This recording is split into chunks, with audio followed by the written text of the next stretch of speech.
I want you to close your eyes for a moment. Imagine you are standing in a field at night. You look up. What do you see? Stars, darkness, the Milky Way, maybe. Just space, infinite space. Exactly. Infinite, indifferent, expanding. Science tells us we are on a tiny rock, spinning at 1,000 miles an hour, orbiting a nuclear explosion, drifting through a void that goes on forever and cares about absolutely nothing. It is terrifying, isn't it? I suppose so, if you think about it too much. But it is also majestic. It is reality. But what if it wasn't? What if I told you that the feeling of being small, of being an accident, is a burden you don't have to carry? What if the world wasn't an infinite void, but a room, a perfectly designed, enclosed room where you are the center of everything? You are talking about the flat earth theory, or religious fundamentalism.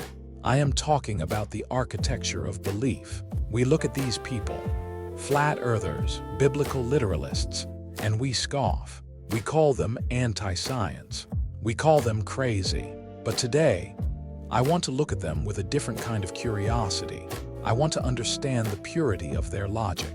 Because if you strip away the ridicule, what they are building is actually quite beautiful. They are building a home in a universe that science has turned into a homeless shelter. A homed, that is a very poetic way to describe denying gravity. It is not about denying gravity. It is about reclaiming significance. It is about reducing the noise of the universe until you can hear God again. Let's look at the blueprint of this sanctuary. Open the file to page 1. The cold light. And the subtitle is A Rejection of Thermodynamics. We are starting with the moon. We are starting with the nature of light itself. Look at the claim here. Moonlight is not reflected sunlight, but a unique putrefying source that actively cools objects. That sounds like medieval alchemy. We know the moon reflects the sun, and we know that shadows trap heat, which is why it feels colder in the moonlight. It is just radiative cooling. Why would they insist the light itself is cold? Because in their world, light isn't just photons. It has moral character. If the sun is the source of life and warmth, God's warmth, then the moon, the lesser light, the ruler of the night, must be its opposite. It must be cold. It must be corrupting. So they are rejecting physics for symmetry. For meaning, the slide mentions a claim that moonlight exerts a cooling effect. They actually go out and measure this. They put thermometers in the moonlight and under shade. They see the temperature drop and say, "See, the light is cold." But that is just bad experimental design. They are ignoring the ground, radiating heat. But look at the intent. They are trusting their immediate senses over abstract theory. They want a universe where qualities like hot and cold correspond to good and evil, day and night. It is a rejection of the neutral, mechanical universe. They want a universe that has a moral temperature. It is almost innocent, like a child believing the dark is actually made of monsters, not just the absence of light. Innocence is a powerful word. It implies a purity of vision. They are trying to wash the world clean of moral ambiguity. And interestingly, this desire is growing, not shrinking. Let's move to page 2. The glass cage. The statistic here is surprising. Only 66% of US millennials firmly believe the Earth is round. That seems incredibly low for the generation that grew up with the internet. Or maybe it is exactly what we should expect from the generation that grew up with the internet. Look at the text. A transparent barrier of algorithms creates an echo chamber. We usually see these echo chambers as prisons of ignorance. But what if they are sanctuaries? Sanctuaries from what? From facts. From chaos. From the information chaos described in the source text. We live in a world of conflicting data. fake news, and constant revision of scientific truth. It is exhausting to step into the flat earth community, or a strict religious sect is to step into a glass cage where the truth is settled. It is a closed world. The slide says belief correlates with high distrust of institutional authority. Exactly. If you cannot trust the government, and you cannot trust the media, and you cannot understand the complex math of astrophysics, who do you trust? You trust the people who tell you. The world is simple. The world is exactly what it looks like. It is a retreat into a smaller, more manageable reality. A designed safe space. It is a refusal to live in a world you cannot verify with your own two eyes. It is a yearning for a direct connection to reality, bypassing the priests of science. But that direct connection comes at a cost. You have to ignore so much evidence. Your brain has to work overtime to deny reality. Actually, the opposite is true. And this is where the science gets fascinating. Believing in a flat Earth might actually be easier for the brain. Turn to page 3. Thermodynamic viability. The brain as a prediction machine. Are we talking about neuroscience now? We are talking about energy. The brain is an expensive organ. It consumes 20% of your body's energy. Its primary job is to minimize Shannon entropy, uncertainty. It wants to predict what happens next. Right. Now, compare two models of the universe.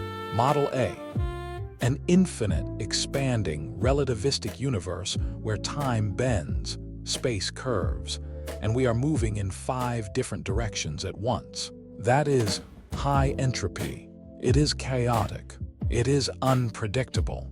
And Model B?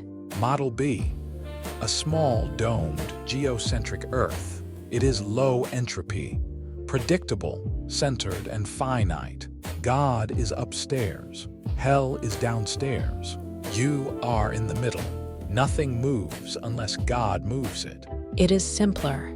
It is metabolically cheaper. The text says religious systems function as entropy-reducing technologies. For the brain, the flat Earth isn't a burden, it is a relief. It turns the noise of the cosmos into a clear signal. I am here. I matter. The world is stable. So it is a survival strategy, a way to keep from being overwhelmed by the vastness of everything. A metabolic necessity for order. When you look at it that way, you can almost feel the comfort of it. It is like wrapping yourself in a warm blanket against the cold vacuum of space. But to keep that blanket wrapped tight, you have to push everyone else away. You become a pariah. And that pain is part of the point. The suffering makes it real. Let's go to page 4. The cost of signaling. This image, a hand gripping a rosary, people shouting. It looks intense. Imagine you tell your friends at a dinner party that you think the Earth is flat, or that the world was created in 6 literal days 6,000 years ago. What happens? They laugh. They stop inviting you. You lose social status. Exactly. It is social suicide. Now, why would anyone do that? Why would you adopt a belief that destroys your reputation? Maybe they just really believe it. It is deeper than that. Costly signaling theory. In biology, a peacock grows a massive tail that makes it hard to fly. It is a burden, but that burden proves he is strong enough to survive it. So the ridicule is the peacock's tail. A stigmatized belief is a social burden that proves loyalty. By accepting the ridicule, by paying the social cost, you prove to the group and to God that your faith is real. Ridicule from the mainstream strengthens the in-group bond. So when we mock them, we are actually helping them. We are validating their martyrdom. We are giving them the costly acts. They need to prove their commitment. It is a purification ritual. The more the world rejects them, the more pure their community becomes. They are filtering out the free riders who just want the community benefits without the sacrifice. That is logically sound in a twisted way. It makes the community incredibly tight-knit. It creates a fortress of trust in a world where everyone is faking it on Instagram. These people are bleeding for their truth.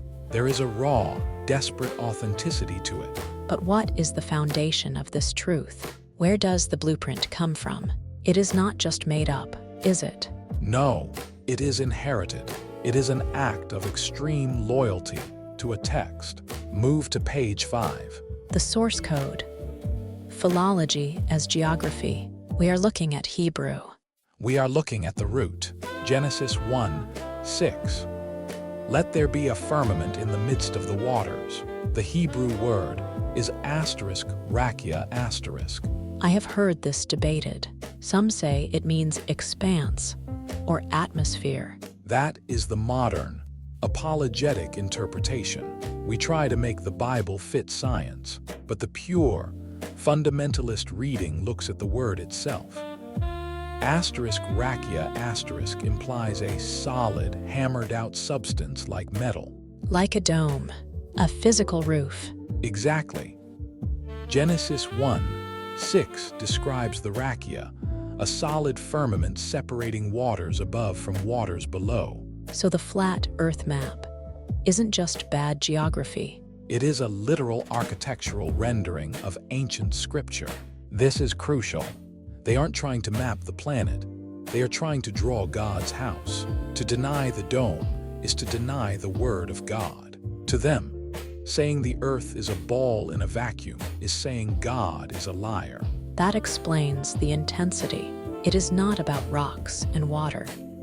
It is about the integrity of the divine message. It is about living inside the Bible, not metaphorically, but physically. They want to wake up every morning under the *rakia*. They want to look up and know there is water above them, and God is sitting right on top of it. It sounds cozy, but also claustrophobic, and it requires you to ignore what your eyes see every day, like ships disappearing over the horizon. But do they disappear? Or do we just stop seeing them? This is where they flip the script on us. They say we are the ones ignoring our eyes. Page 6. The sensory glitch. We have oil rigs on the water. This is the famous Black Swan photograph. It shows oil rigs that should be hidden behind the curve of the Earth. Geometrically, they should be invisible, but there they are. But that is a mirage, isn't it? Atmospheric refraction. The air bends the light. That is the scientific explanation. Temperature inversions bend light rays around the curve. But listen to how that sounds to a believer. You didn't see what you saw. The math says it is impossible, so your eyes are lying. It sounds like gaslighting. Exactly. Science asks us to distrust our senses in favor of invisible calculations. The believer says, I refuse. I trust my eyes.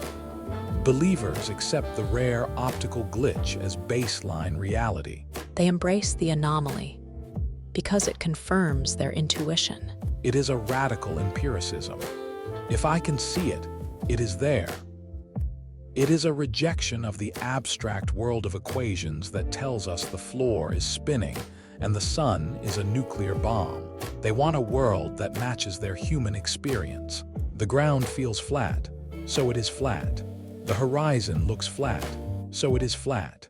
There is a purity to that. It is childlike, but it is also incredibly confident. It places the human observer back at the center of truth. It recenters the human, which is the ultimate goal of this entire project. We arrive at the final boundary. Page 7. The anentropic horizon. A metabolic necessity for order. This image, a dome over an ice wall. It looks like a snow globe. The ice wall, to us, It is a silly conspiracy theory about Antarctica, but symbolically, the ice wall is not just a physical barrier, it is a psychological container. A container for what? For meaning. If the universe is infinite, meaning leaks out. Entropy dissolves everything. But if there is a wall, if there is an edge, then we are contained. We are held. To accept the flat Earth is to live in a centered, designed safe space. Protecting the believer from the terror of a random, expanding, indifferent universe. This is the core of it. We are not looking at a map of geography. We are looking at a map of the human soul's need for safety. An anentropic horizon, a line where chaos stops. Yes, science offers us a universe of increasing entropy. Everything dying, cooling, spreading out forever. These believers have built a bunker against that fate. They have built a world where the walls are solid, the roof is hammered metal, and the Father is watching from just beyond the clouds. It is a defense mechanism against existential dread. It is a metabolic necessity. It saves energy. It saves sanity.